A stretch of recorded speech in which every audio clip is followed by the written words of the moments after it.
उन्होंने किए। किन्होंने? पंडित नेहरू को। पंडित नेहरू ने मतलब अपनी लाइफ दे दी,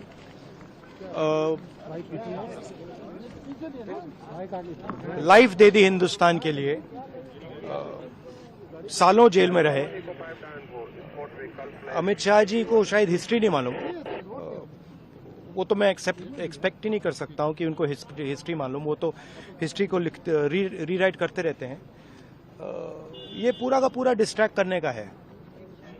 बेसिक इशू जाति जनगणना और जो भागीदारी है इस देश की, जो धन देश का है, वो किसके हाथों में जा रहा है, ये मेन इशू है। और इस इशू को ये लोग डिस्कस नहीं करना चाहते, इससे डरते हैं, इससे भागते हैं। मगर ये इशू को हम आगे ले जाएंगे और जो गरीब लोगों का हक है वो हम उनको दिलवाएंगे।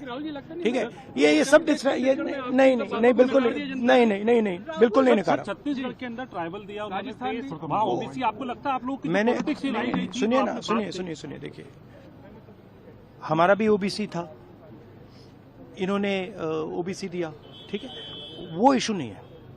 सवाल ये है कि स्ट्रक्चर के अंदर कितनी भागीदारी है। प्रधानमंत्री ओबीसी हैं, मगर सरकार को 90 अफसर चलाते हैं। 90 अफसर में से 3 ओबीसी हैं और जो ओबीसी हैं उनका कोने में ऑफिस है। तो मेरा पॉइंट है कि सरकार का सिस्टम, हमारा इंस्टीट्यूशनल सिस्टम जो है पूरा का पूरा, उसमें ओबीसी की कितनी भागीदारी है, दलितों की कितनी भागीदारी है, आदिवासियों की कितनी भागीदारी है, ये हिंदुस्तान के सामने मेन सवाल है। और ये मुझे बोलने दीजिए आपसे सवाल पूछा तो बोलने दीजिए। हाँ, ये मेन इशू है। और 24 घंटा ये डिस्ट्रैक्ट करने के लिए कभी जवाहरलाल नेहरू के बारे में बोलेंगे, कभी किसी और के बारे में बोलेंगे। बात भागीदारी की है। Thank you.